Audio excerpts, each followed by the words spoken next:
Mirë se erdhe në botën ku askush nuk është i pafajshëm. Sekrete shqiptare, vendi ku rrëfimet më të thella, më të ndaluara dhe më të pathëna të shqiptarëve marrin zë. Na bëni subscribe për histori të ndryshme.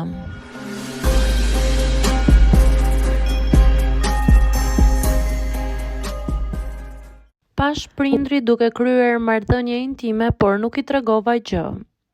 Emri im është Stella dhe ka gjëra që nuk i kam thënë kurrë me zë të lartë.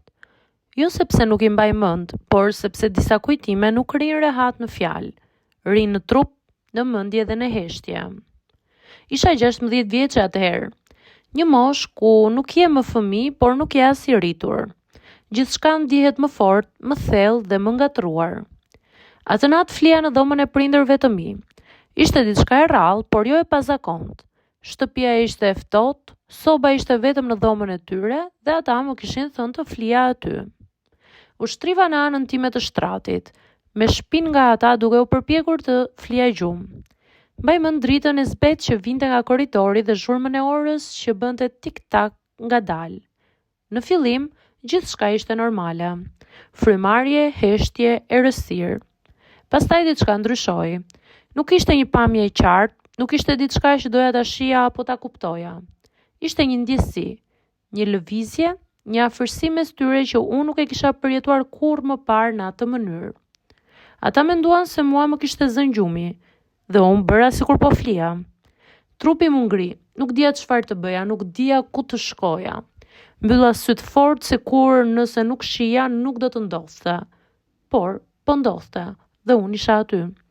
Në ato minuta unë ndjeva e vogël dhe e rritur njëkohësisht. E vogël sepse nuk isha asnjë kontroll mbi situatën, e rritur sepse papritur kuptova diçka për botën e të rriturve që nuk isha gati ta kuptoja. Prindrit e mi, njerëzit që më kishin mbrojtur, më kishin rritur, më kishin mësuar çfarë është e drejtë dhe e gabuar, u shfaqën para meje si dy njerëz të tjerë. Jo vetëm mami dhe babi.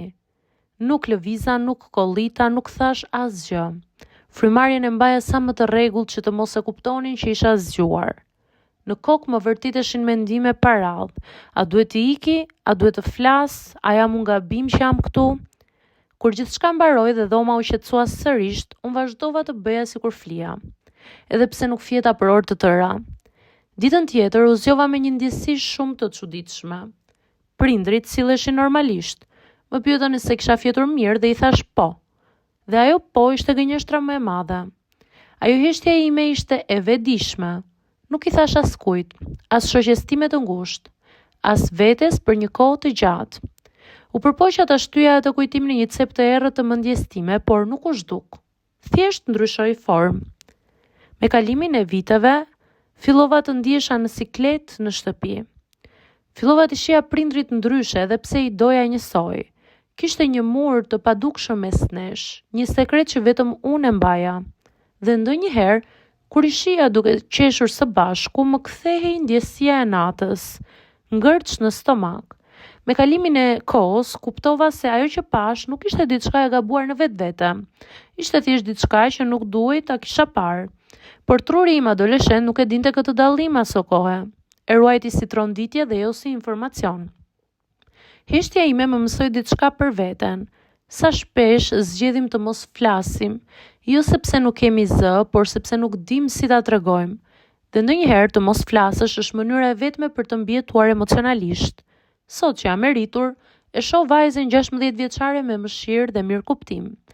Ajo bëri atë që mundi në një situatë që nuk e kuptonte plotësisht dhe nuk e fajsoi më në heshtje. Disa histori nuk tregohen për t'u gjykuar, tregohen për t'u kuptuar dhe kjo është njëra prej tyre.